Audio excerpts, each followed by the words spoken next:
Iniciamos. Hola, muy buenas tardes. Bienvenidos y bienvenidas a nuestro sexto Facebook Live de Cuestión Poder del año 2021, donde hablaremos del caso Uribe bajo la pregunta: ¿camino a la impunidad? Hoy nuestros invitados son la abogada y exfiscal María Buitrago. También nos acompaña el abogado Reinaldo Villalba. Abogado, bienvenido. Y a continuación, la periodista Ingrid Ramírez Fuquen hará la presentación del primer tema. Les cuento que el 1 de septiembre, un recorderis, la Sala de Instrucción Especial de la Corte Suprema de Justicia decidió por unanimidad trasladar el proceso del ex senador Álvaro Uribe a la Fiscalía General de la Nación por los presuntos delitos de soborno y actuación penal y fraude procesal. La decisión se tomó luego de que, recordemos, el senador Uribe renunció a su curul en el Senado el 18 de agosto de 2020. Según los magistrados de la Sala de Instrucción Penal de la Corte Suprema de Justicia, las conductas imputadas se tratan de delitos comunes y no tienen vínculo alguno con la actividad funcional del legislador Uribe Vélez en ese momento. Esto ha sido pues interpretado como un abuso de poder del expresidente, ya que él mismo eligió el juez que lo está investigando en la Fiscalía. Antes de que el caso de Uribe pasara a la Fiscalía, la Corte Suprema de Justicia lo había vinculado formalmente por fraude procesal y soborno el 9 de octubre de 2019, y recordemos que el 4 de agosto del año pasado ordenaron su detención. Entonces, esto lo convirtió en el primer expresidente, en condición de imputado y además detenido.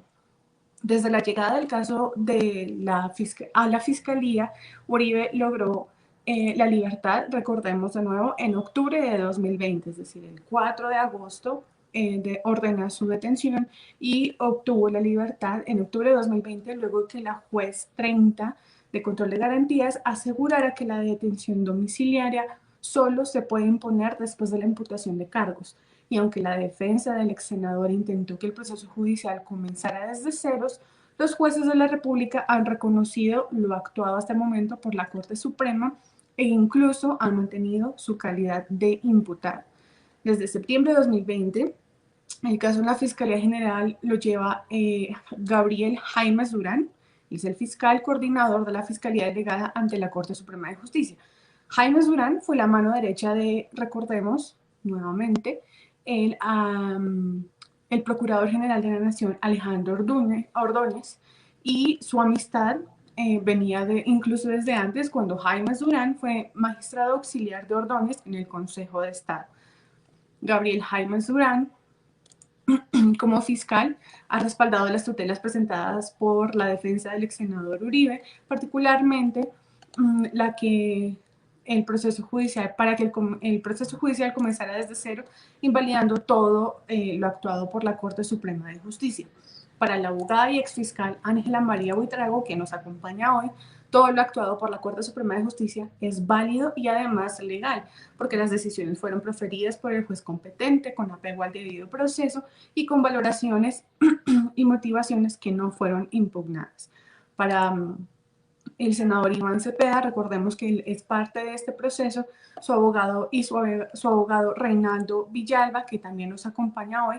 El fiscal Gabriel Jaimes Durán no ofrece garantías en el proceso que se lleva contra Álvaro Uribe Vélez, porque están recaudando pruebas que ya había recolectado la Corte Suprema de Justicia, dejando la duda si considera que son ilegales o pretende invalidarlas. Estos hechos conducen, según Cepeda, a interpretar que Jaimes Durán, el fiscal, tiene la intención de precluir el proceso judicial contra el ex senador Uribe. Un análisis hecho por la periodista Ginette Prieto de La Silla Vacía evidencia que 63 pruebas que están llegando al despacho de Gabriel Jaimes Durán, solo hay 15 que ahondan la investigación, que hay otras 29 que ya fueron practicadas por la Corte Suprema de Justicia y otras 19 que no tienen que ver directamente con los hechos por los que Uribe está siendo investigado. En este mismo informe periodístico se afirma que 50 escuchamos bien, 50 de las 63 pruebas recaban información sobre los testigos centrales del proceso y no sobre el expresidente, quien por ser el imputado debería ser el foco de atención de la Fiscalía. Por ello, hoy nos preguntamos si el caso Uribe va rumbo a la impunidad. Bienvenidos nuevamente a Ángela María Buitrago y al abogado Reinaldo Villalba. Bueno, arrancamos entonces con las preguntas. Doctor Villalba, la primera pregunta es la siguiente. Hoy tuvimos noticias de que el ex senador Pulgar se queda en la Corte Suprema. ¿Por qué Pulgar se queda en la Corte Suprema y Uribe no? No conozco los detalles del proceso del congresista Pulgar. En todo caso, yo lo que diría es lo siguiente. Cuando un congresista renuncia a su curul, la Corte Suprema de Justicia, en este caso la Sala Especial de Instrucción, puede quedarse con la investigación siempre que los delitos cometidos hayan tenido relación con las funciones desempeñadas. Esa es la condición. Si se encuentra que no, entonces pierde competencia la Corte y pues lo asumiría la Fiscalía General de la Nación.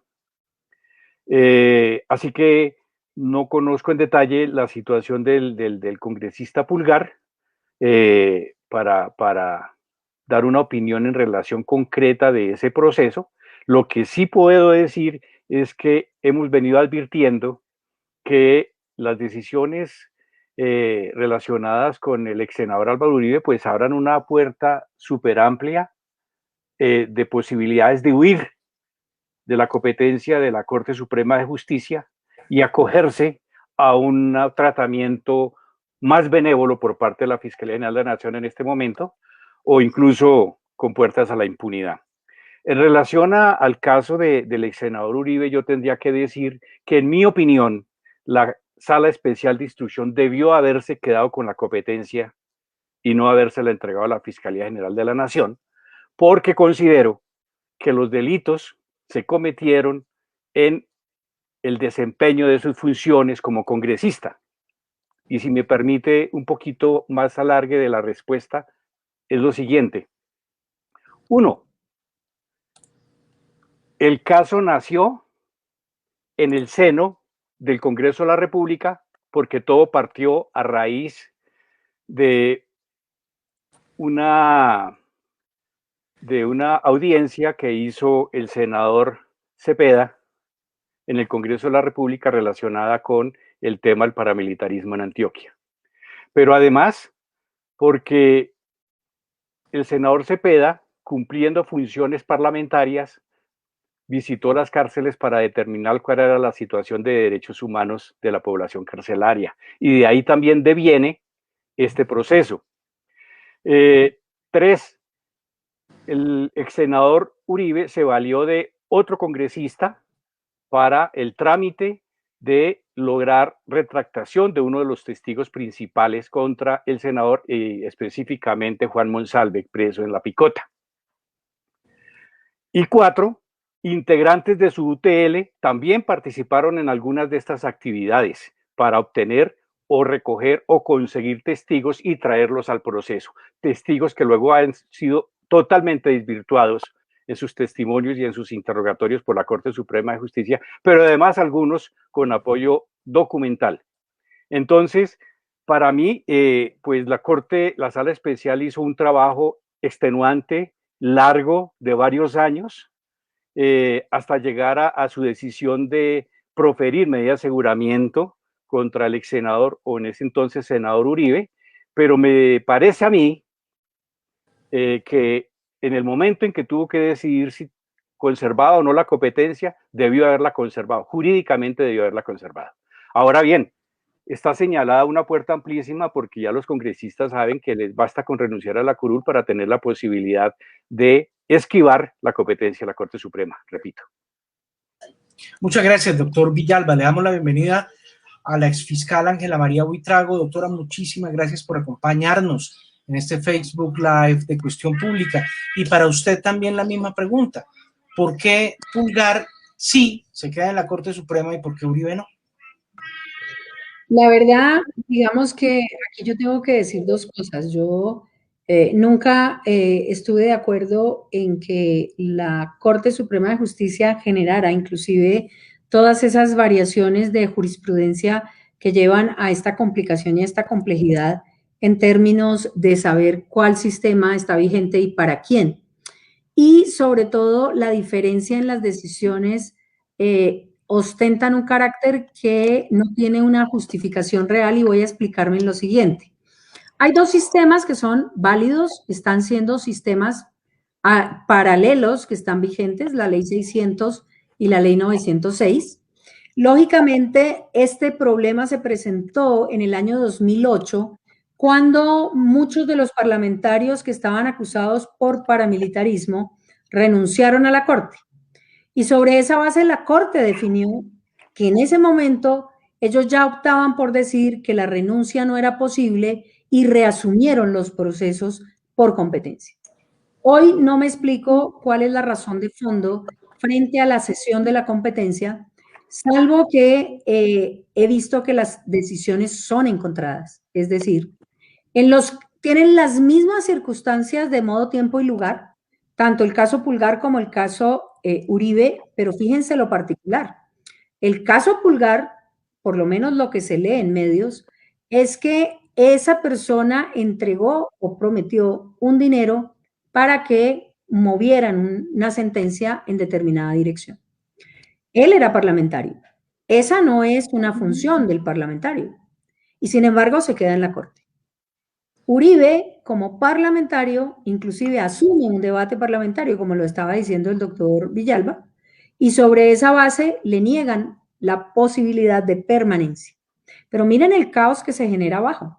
Es decir, mandar un proceso a la fiscalía hoy en día, después de toda esa discusión, con todo lo que está sucediendo en el medio, es lograr que se burle la justicia, que fue legal en su tiempo, que siguió bajo el procedimiento que estaba establecido y que, entre otras, lo privilegió por ser investigado por una alta Corte Suprema de Justicia.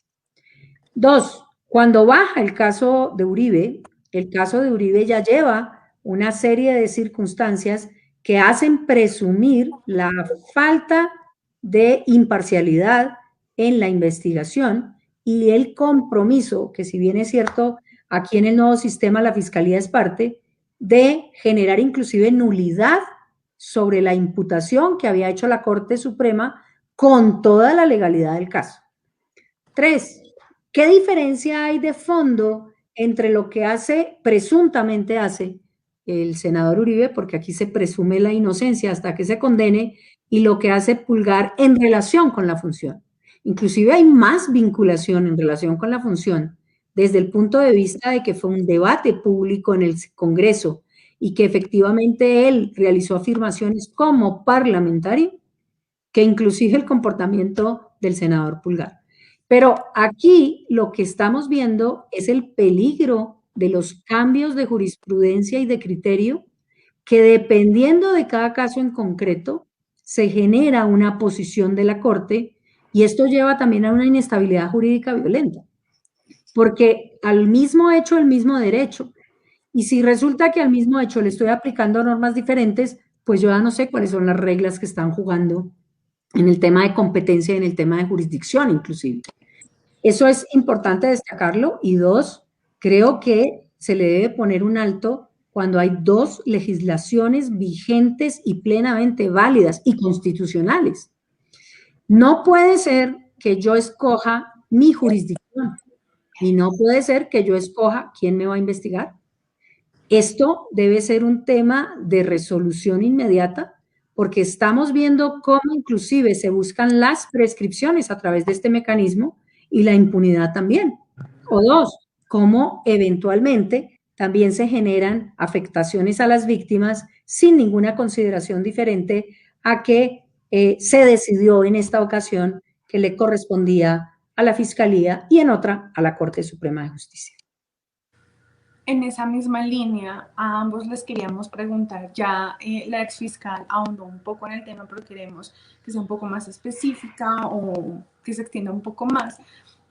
ante la pregunta que si creen que el primer paso a la posible impunidad del caso Uribe fue que el proceso de hecho pasara de la Corte Suprema de Justicia a la Fiscalía General de la Nación. Vamos, si quieren, primero con la exfiscal.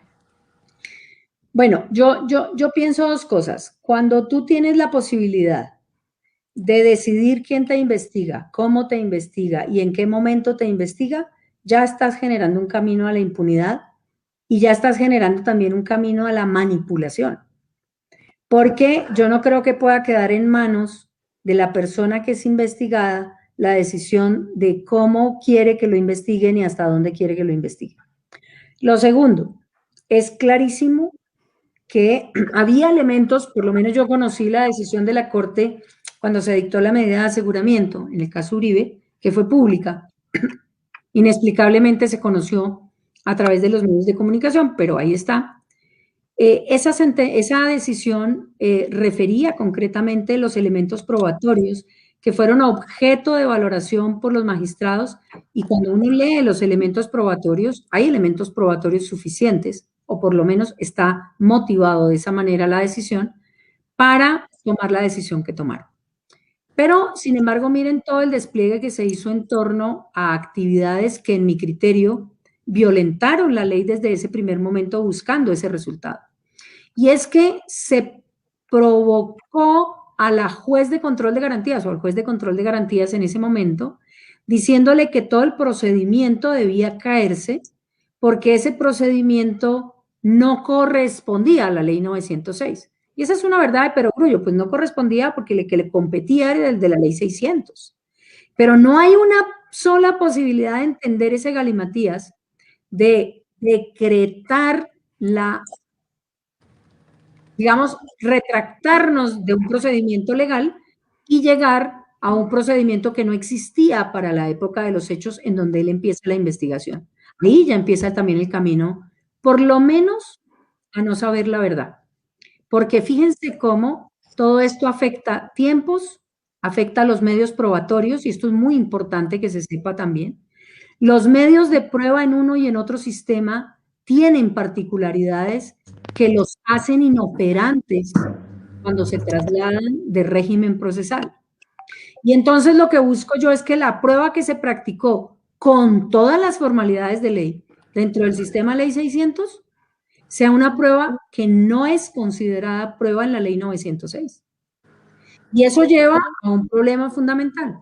Y es que todo esto lo que está buscando es plazos, tiempos, que prescriban las acciones, o tres, que se pierda la prueba. Yo creo que sí es un camino a la impunidad. No se ha provocado en esencia de qué manera y por quién, aunque sí es claro que la solicitud también viene de una persona, entre otras, que sabe las consecuencias de estos hechos. Así que yo te diría que el camino a la impunidad va en el momento en que precisamente tengo todos estos efectos que invalidan inclusive la utilización de estos medios de prueba, ¿no? Gracias, doctora Ángela. La misma pregunta entonces para el abogado Reinaldo Villalba. ¿Usted cree que el primer paso hacia la posible impunidad en el caso Uribe fue que el caso pasara de la Corte Suprema de Justicia a la Fiscalía? La impunidad tiene un recorrido, y ese recorrido empieza por el primer paso. Y sí considero que pasar el caso a la Fiscalía General de la Nación ha sido ese primer paso con vía a la impunidad. Y luego las actuaciones y la forma de hacer la investigación, pues nos indican que esa sería la intención. Si nos equivocamos, perfecto.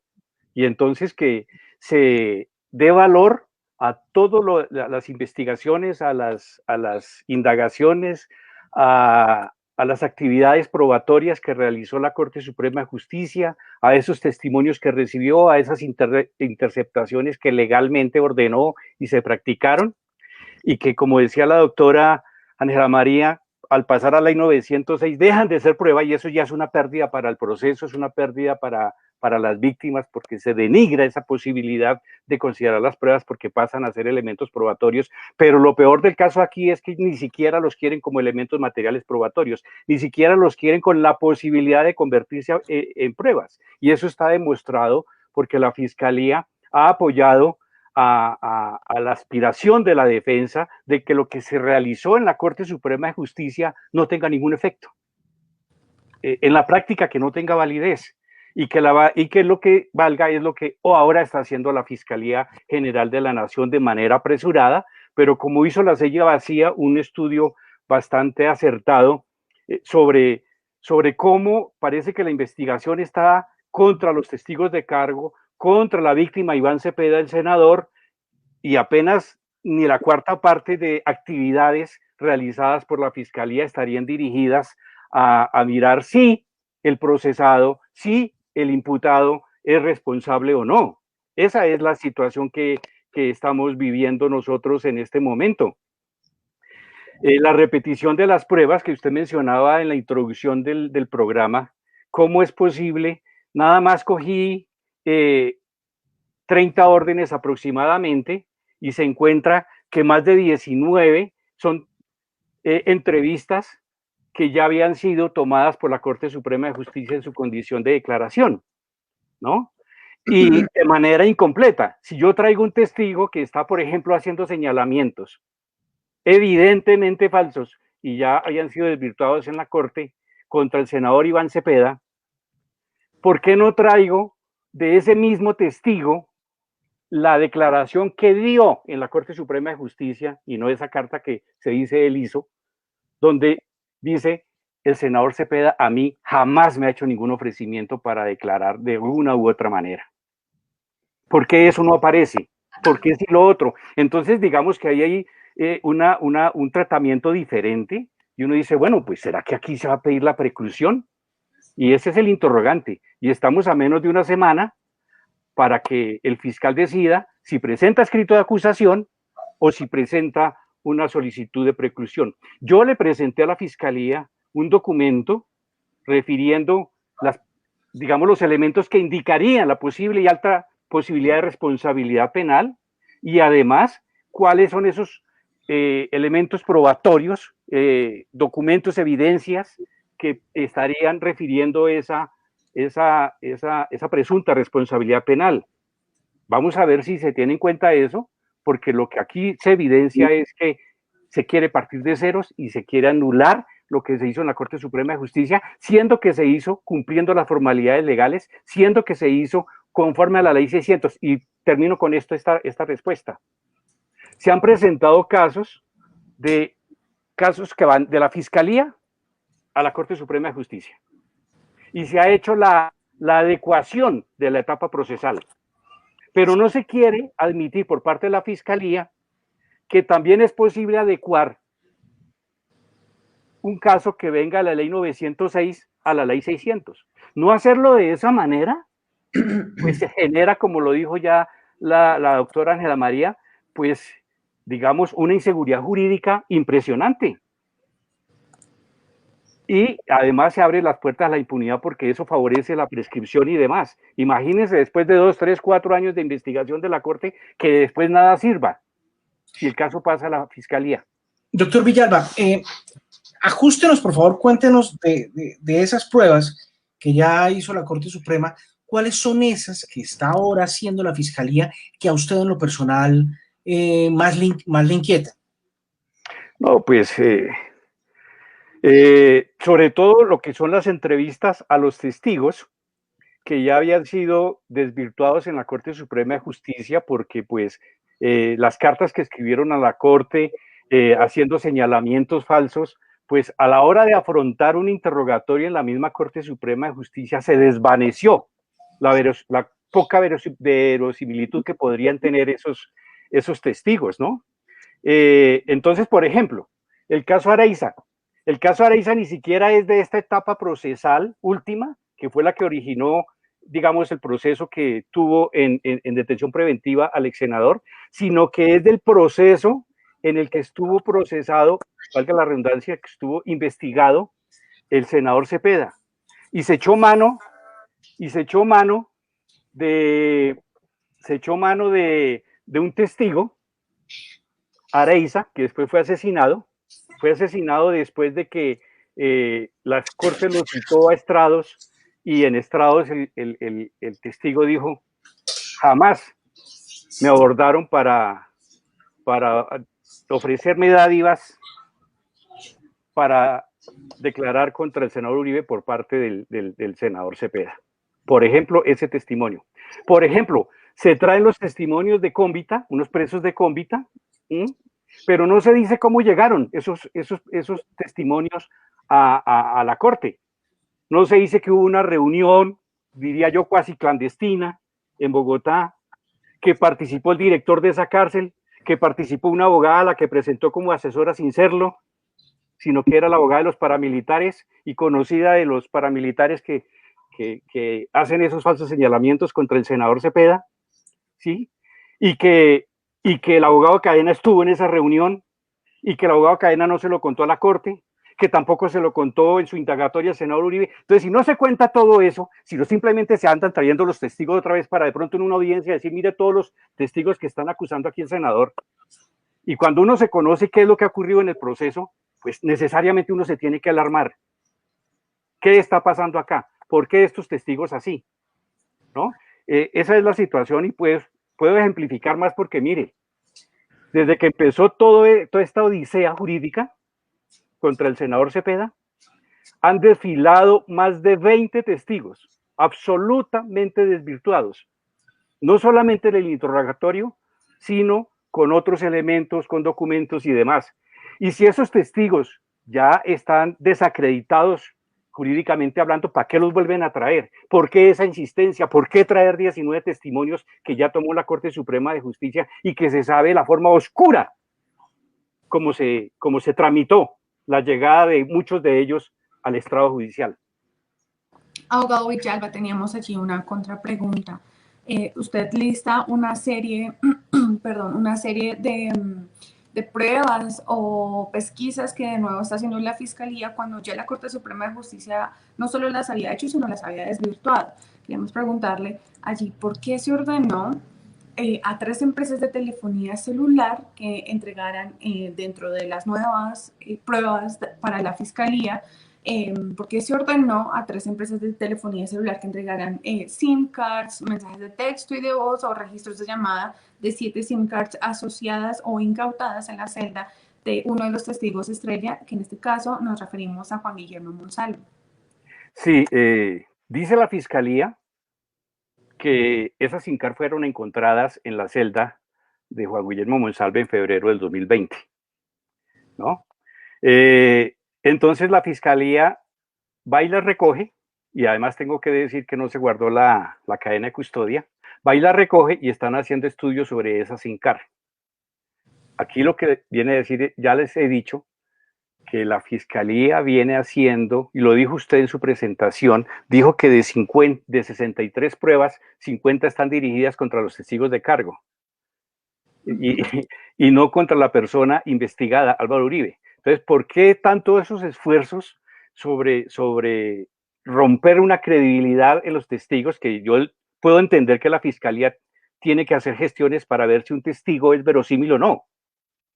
Pero yo creo que todo tiene una razonabilidad y una proporcionalidad. Cuando uno ya ve que contra el investigado no existe esa diligencia, esa acuciosidad para investigar. Por ejemplo, dentro del material que yo conozco, no hay una confrontación entre lo dicho en la indagatoria por el imputado y lo que reposa en el expediente, como por ejemplo las interceptaciones legalmente ordenadas y practicadas, para determinar qué dijo de verdad, qué dijo de mentira, qué le ocultó a la Corte. Ese estudio no se ha hecho, o si lo ha hecho, pues no lo conozco. Pero cuando uno extraña ese tipo de situaciones, pues dice, bueno, ¿y aquí qué está pasando? ¿Quién es el investigado? Al senador Iván Cepeda, la Procuraduría le dijo, aquí no hay falta disciplinaria del congresista. Y una de las pruebas que se ordena es ir a mirar el proceso y tomar fotocopias y demás. Entonces uno se dice, bueno, pero esa acuciosidad en relación a la víctima y esa acuciosidad en relación a los testigos que dista enormemente de lo que no se hace investigativamente en relación a la persona que está imputada. Yo tengo una pregunta para Ángela María. Las pruebas ordenadas por el fiscal Gabriel Jaimes Durán han dilatado el proceso contra Álvaro Uribe, desconociendo lo hecho por la Corte. Ese es un tema que a mí me llama mucho la atención, porque yo creo que en un Estado de Derecho uno debe partir primero de la buena fe de la Administración de Justicia, segundo, de que el trabajo que ha hecho la Administración de Justicia en ese caso tiene por lo menos el valor de evidencia para el nuevo sistema, si bien no de prueba, y eso implica que ellos borraron de tajo todo lo que construyó dentro de la Ley 600, un proceso que se llevó con las formalidades legales. Además, fíjense cómo esas declaraciones, pues según lo que cuenta el doctor Villalba, dicen cosas contrarias a las que están recogiendo hoy en día. Y eso también permite decir que hay una especie de retractación en las nuevas evidencias, porque tampoco son pruebas las que se están recogiendo hoy en día, que pueden contrastarse de manera válida con el trabajo que hizo la Corte Suprema. Pero aquí parece que lo que hizo la Corte Suprema no existe. Y aquí parece que lo que hizo la Corte Suprema no vale. Y aquí lo que parece es que lo único que vale es lo que están haciendo apresuradamente en 2 meses la Fiscalía General de la Nación. Y esto lleva a un cuestionamiento de fondo muy importante, y es a que eso per se ya genera una posición clara de desconfianza en lo que está pasando. Yo no soy ni defensora ni soy abogada en ninguno de estos casos, pero lo que sí es claro es que uno no puede entender cómo las pruebas que se practicaron por la Corte válidamente son ignoradas totalmente por la investigadora ahora, que es la Fiscalía. Y esto lleva a que por lo menos hagamos un planteamiento de qué es lo que está pasando para que yo considere que lo que se tramitó legalmente, que podría tener valor desde el punto de vista de la evidencia, no tenga ni siquiera importancia para ver las contradicciones evidentes entre los declarantes. Y otra cosa importante, cuando toda la gestión de investigación está dirigida es a tratar de implicar a los denunciantes o a tratar de implicar a la víctima, pues yo creo que ese es un tema que también ignora la decisión que la Corte Suprema de Justicia tomó en favor del senador Iván Cepeda. Y esto solo me deja una pregunta, y es, entonces, ¿la Fiscalía cree que la Corte Suprema hizo un uso fraudulento en esas diligencias? ¿O cree que la Corte Suprema no tomó las pruebas de manera correcta? Eso por lo menos amerita que se pregunte el por qué la Fiscalía está haciendo lo que está haciendo. Y dos, ¿por qué frente a eso también una posición que yo nunca entendí de la Fiscalía, con todo el respeto? ¿Cómo un fiscal que está llamado a investigar de manera imparcial concurre a pedir la nulidad de una diligencia que fue realizada con todas las formalidades de ley, como fue la indagatoria? Creo que no solamente rompe el rol, rompe su función, sino que en este momento está generando también elementos que para mí por lo menos no son claros, y que sí significa que se debe dar una explicación pública a lo que está haciendo en este momento la Fiscalía, ignorando los elementos probatorios. Ahora, si parte de la base y cree que es que hubo algo irregular en la Corte, pues formule las denuncias del caso e investigue, pero no desconozca la actividad rendida en una jurisdicción bajo el amparo de la legalidad y bajo el amparo de la presunción de veracidad de esos elementos. Creo que ese es un elemento muy complejo y que deja de experiencia y de enseñanza que en esta, digamos, pluralidad de sistemas procesales que están vigentes, también se generan unos problemas muy fuertes de institucionalidad, pero también de egos que van a llevar a generar un desequilibrio y una inestabilidad en todos estos casos que son importantes para Colombia. Yo creo que aquí deberían tomar reglas claras, deberían ser neutrales, deberían ser coherentes con los sistemas procesales y deberían entender que la labor que realizó la Corte, gústeles o no, era bajo las reglas previstas por la ley y bajo la condición foral de ese momento que tenía el entonces senador, que es Álvaro Uribe. Yo creo que esto ha suscitado una cantidad de suspicacias, pero las suspicacias no son gratis. Y yo lo digo como espectador, porque yo no tengo nada que ver ahí. Las suspicacias son la forma en que, entre otras, la Fiscalía se ha movido con un negocio de manera acelerada, que la Fiscalía está muy lenta. Cada proceso en la Fiscalía demora 4 o 5 años. Cada proceso en la Fiscalía, y pueden preguntar el retraso que tienen los procesos en la Fiscalía hoy en día, es evidente. Y este proceso ha marchado a una velocidad inusitada. Así que esperemos, y yo espero, que la Fiscalía recobre la neutralidad en este aspecto, y dos, que también explique cuáles son las razones para salir a practicar nuevas pruebas cuando esas evidencias, nuevas evidencias, cuando esas evidencias estaban ya haciendo parte de la carpeta que tomaron ellos por competencia. Discutible o no, pero la tienen por competencia. Si me permiten agregar,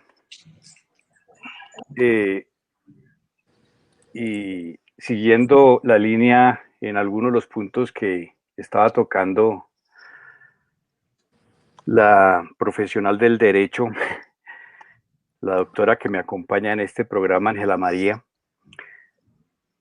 es que en este proceso yo siento que no está conformado el contradictorio propio que hay entre lo que tiene que hacer la Fiscalía y lo que tiene que hacer la defensa, sino que hay una comunión absoluta, total, radical.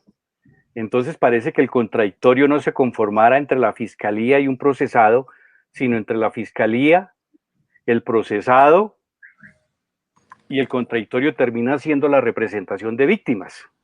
Es decir, nos estamos estrellando contra una pared en este ejercicio de la búsqueda de justicia, ¿no? Y es por eso estamos sintiendo que hay una asimetría. Y entonces toco otro ejemplo. Sí. Se conoció el caso de una finca de la esposa de Juan Guillermo Monsalve, que se le atribuyen esa Monsalve, ¿no? Y de una vez comenzaron el proceso de extinción del dominio sobre ese bien, sobre ese patrimonio. Las víctimas de este proceso denunciamos a raíz de una noticia pública que dio información sobre el uso de un avión perteneciente al abogado Cadena, que juega un papel protagónico en todo esto, en el que habría transportado una persona señalada de ser narcotraficante. Y solicitamos a la Fiscalía que abriera una investigación. Y hasta el momento no tenemos una noticia clara, hemos pedido información, pero no hay una información concreta de avances concretos en ese proceso, mientras que en el otro de una vez se inició la extinción del dominio. Pregunta, ¿por qué aquí tanta celeridad? ¿Por qué aquí una parálisis? En esas preguntas, precisamente, abogado Villalba, que se está haciendo la gente, que ustedes se hacen, pues una de ellas también va para la abogada Ángela María Buitrego, a quien le doy un saludo de bienvenida, y es si considera que también Gabriel Jaimes Durán ha investigado más a los testigos del caso que al propio ex senador Uribe. Gracias, José, por la invitación y gracias por el saludo. Pues yo creo que de lo que conocemos por la radio, televisión, prensa y ahora por la intervención de uno de los abogados de víctimas, pues yo creo que el trabajo se ha desarrollado en torno a tratar de buscar datos o información con respecto al denunciante. Es claro que frente a la situación en particular de lo que mencionan los medios y de lo que menciona el abogado, pues no hay un elemento que permita decir que se está mirando una línea de investigación con respecto a la participación o no del senador, sino están tratando es de, y voy a utilizar categóricamente esta palabra, de desmontar lo que estaba demostrado en la Corte Suprema de Justicia. Y creo que eso es complicado. Y es complicado porque, vuelvo y digo, la jurisdicción competente era la Corte en su momento en que se realizó la investigación. Y esto no quiere decir que yo estoy diciendo que el señor sea culpable, al contrario, presumo la inocencia, pero sobre esa base también es muy llamativo que las pruebas se dediquen a trabajar sobre la verificación de los testigos de descargo del senador Iván Cepeda, que fueron objeto de valoración por la Corte y que ya hay una decisión de la Corte en ese sentido, que tampoco puede ignorar la Fiscalía. Es que aquí yo creo que se están ignorando varias cosas y creo que eso va a tener unas repercusiones muy fuertes, porque vamos a hacer entonces 2 investigaciones en donde los mismos testigos van a terminar diciendo cosas totalmente contrarias y quién va a definir en últimas quién tiene la razón. La Fiscalía no define técnicamente, la Corte sí, porque tiene función jurisdiccional. Desde ese punto de vista, también hay decisiones que obligan.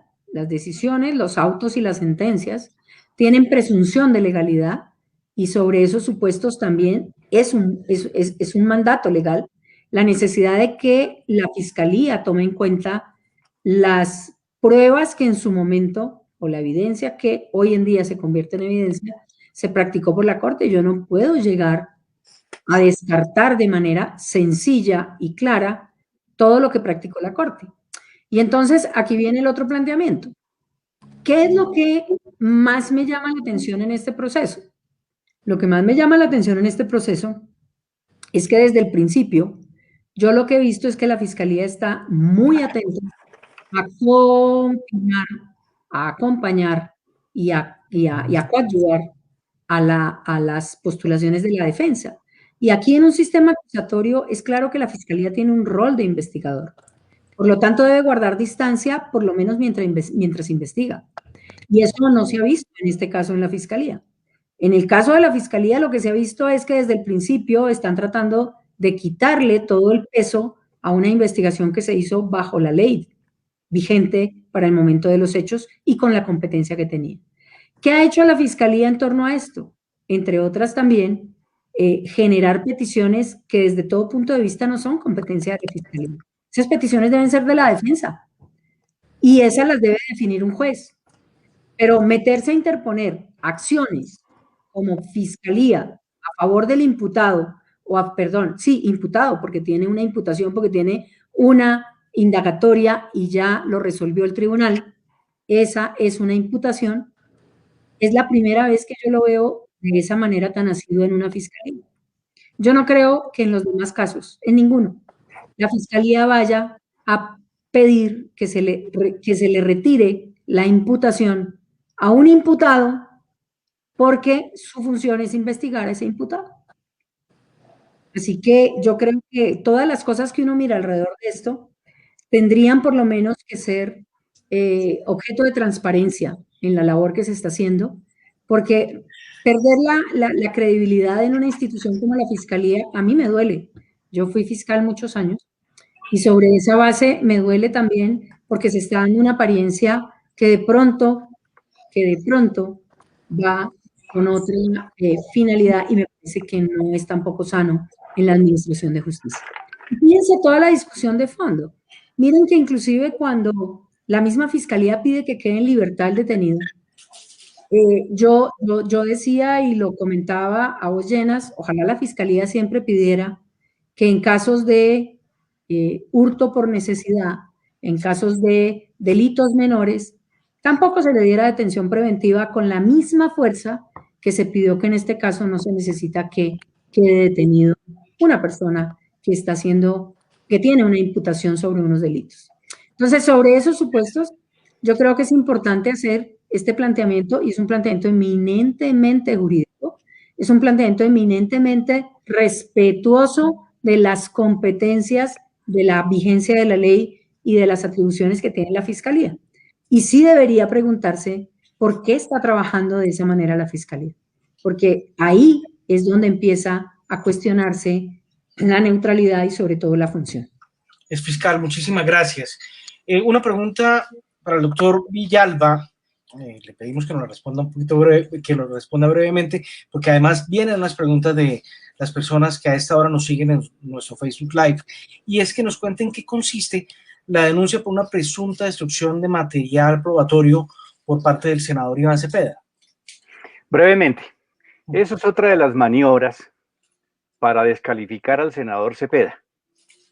el senador Cepeda tiene unas comunicaciones con el testigo de cargo Juan Guillermo sobre las presiones y ofrecimientos que había recibido en febrero de 2018 por la visita del abogado Cadena y por unas llamadas que desde Neiva le hizo otra persona a la que también acudieron con el fin de buscar la retractación de Juan Monsalve frente a sus primeras declaraciones de señalar al senador Uribe de tener responsabilidades en el paramilitarismo en Antioquia. Esas comunicaciones fueron entregadas a la Corte Suprema de Justicia íntegramente, tan así que allí se originó la investigación. Pero además de eso, después la esposa de Monsalve hizo llegar el mismo material a la Corte Suprema de Justicia y allí en una diligencia se bajó esa información. Entonces no se puede hablar de destrucción de pruebas cuando se le ha entregado toda esa información o de material probatorio cuando se ha entregado toda esa información a quien estaba investigando o a quien debía investigar. Entonces eso es sencillamente absurdo. Además, efectivamente sufrió un daño ese teléfono por una caída y el senador entregó al Congreso de la República en la dependencia que corresponde el celular. Hay un acta de entrega de ese celular y un acta de entrega de un nuevo celular, es decir, esto tiene respaldo probatorio. Así que es una denuncia absolutamente temeraria la que ahora se ha elevado contra el senador Cepeda y por eso él también va a acudir a una denuncia contra quien está pidiendo investigaciones por ese hecho, que no existe ninguna, digamos, anomalía y que por supuesto no se ha cometido ningún delito y que todo está en regla. Hay un tema clave sobre este caso y es preguntar en este contexto. Mercedes Arroyave es abogada de profesión y fue la apoderada de los testigos Juan Guillermo Monsalve y Pablo Hernán Sierra. Ella declaró ante la Corte Suprema de Justicia en el 2019 en este caso y hoy la Fiscalía la llama nuevamente a declarar, pero no aparece. Abogado Reinaldo Villalba, ¿por qué es grave la presunta desaparición del abogado Mercedes Arroyave? Bueno, la claridad que yo tengo es que la abogada Mercedes Arroyave tampoco declaró en la Corte y que la Corte solicitó su declaración, ¿no? Pero esa declaración no ha llegado porque no ha sido ubicada. La Corte Suprema hizo gestiones para ubicarla. Entonces se entiende que la Fiscalía también las hizo en este tiempo y no ha sido ubicada. Yo no tengo ninguna otra explicación frente a esa situación. En algún momento la ubicaron en algún departamento, estando el caso en la Corte, pero finalmente no fue ubicada. Muy bien. Vamos con las preguntas del público, por favor. Listo, tenemos en este momento dos. Giovanni Usteche le hace la pregunta a ambos. Si quieren, vamos primero con la exfiscal Buitrago. Y dice, no hay forma de llevar a juicio a todos los que han enredado todo este caso porque el comportamiento es un delito, es decir, creo que se refiere a la obstrucción en la justicia, quizá. Yo creo que es importante primero clarificar qué es lo que ha pasado realmente. Y creo que es importante clarificarlo porque esto se convirtió en una serie de desconocimientos, entre otras, judiciales y de desconocimientos funcionales. Creo que sí es importante mirar también cómo se está manipulando de una u otra manera la situación particular, que si bien es cierto, yo tengo posibilidad de utilizar desde el punto de vista procesal algunas normas que me facilitan a mí realizar una petición de competencia. Aquí se está confundiendo este hecho con el hecho de que el señor fue investigado y objeto de indagatoria y objeto de medida de detención bajo un régimen legal. Y creo que todo este galimatías lo generó la decisión, en el fondo, que provocó el cambio de jurisdicción, perdón, el cambio de investigador. Y sobre estos supuestos también tendrían que investigar cuáles son las actividades que podría realizar la Fiscalía y que debe realizar la Fiscalía y cuáles no puede realizar y está realizando. Todo esto tiene una funcionalidad también en el tema de cómo se enrarece un proceso, de cómo se complejiza la investigación de un hecho para en últimas no llegar a ninguna parte. Y creo que no es sano ni para el investigado ni para el denunciante, y mucho menos para la justicia. Sobre esa base yo creo que sí hay necesidad de empezar a mirar dónde están esas manipulaciones y pues que sea la justicia la que dirima si ha habido algún acto que constituya un comportamiento delictivo o que constituya un comportamiento objeto de investigación disciplinaria, etcétera. Pero lo único cierto es que todo esto se ha convertido de verdad en una serie propia de Netflix, creo yo, que podría ser una opción para Netflix que lo haga, en donde las diferentes secuencias lo que hacen es complejizar aún más la investigación y no se está investigando a quien se tiene que investigar. Se está investigando a lo externo y ese es un comportamiento que en mi criterio y con todo el respeto no le compete a la Fiscalía General de la Nación. Bueno, y acá hay una pregunta del público de Camilo Guzmán para los dos, y es, ¿qué posibilidades existen de que lleve el caso de Uribe a instancias internacionales? Yo creo que el doctor Silva no contestó la otra. Bueno, pues nosotros estamos actuando en el derecho interno, vamos a esperar qué sucede con estos procesos. Esperamos pues que la Fiscalía simplemente obre conforme toda la actuación que hizo la Corte Suprema de Justicia y que valore debidamente todos los elementos probatorios y la información legalmente obtenida y tome una decisión en estricto derecho. Si no lo hace, pues tendríamos que estudiar las posibilidades de llevar un caso, por supuesto, a escenarios internacionales, quizás al sistema interamericano, pero pues vamos paso a paso en ese sentido. Ahora, pues bien, en todo caso, yo quiero recordar que contra el ex senador hay una comunicación en la Corte Penal Internacional también, aunque no por este caso, sino por el tema de lo que se ha hablado mucho esta semana, el tema de los falsos positivos, donde pues contra altos funcionarios del Estado hay una comunicación en sede de Corte Penal Internacional. Perfecto, muchas gracias, doctor exfiscal. ¿Existe alguna otra pregunta del público? Tenemos una de Marta Isabel Cifuentes Moreno, pero está un poco relacionada a la anterior. Ella pregunta si eventualmente la Fiscalía precluye el proceso contra el ex senador Álvaro Uribe, ¿hay manera de llevar este caso judicial a una corte internacional? Es lo mismo. Es lo mismo. Hay que aclarar una cosa, la Fiscalía hoy en día no puede precluir la investigación de ley 906. Tiene que acudir a un juez de la República. Sobre esos supuestos, la Fiscalía tendría que, si decide precluir la investigación, pedir autorización al juez para hacerlo. Y solamente hay unas causas específicas. Ahora, dos, puede archivar. Y ahí viene una discusión interesante, porque él está imputado, entonces no podría archivar, sino que tendría que solicitar la preclusión. Pero es un tema evidentemente jurídico que están tratando de dilucidar algunos doctrinantes, pero que lleva inclusive a la complejidad de cuáles son, en este caso en particular, con una imputación en firme, las posibilidades de la Fiscalía en términos de la preclusión de investigación. Y creemos que aquí también el tema es diferente. El tema es o encuentra elementos para acusar o encuentra elementos para terminar la actuación y tiene que ir ante un juez.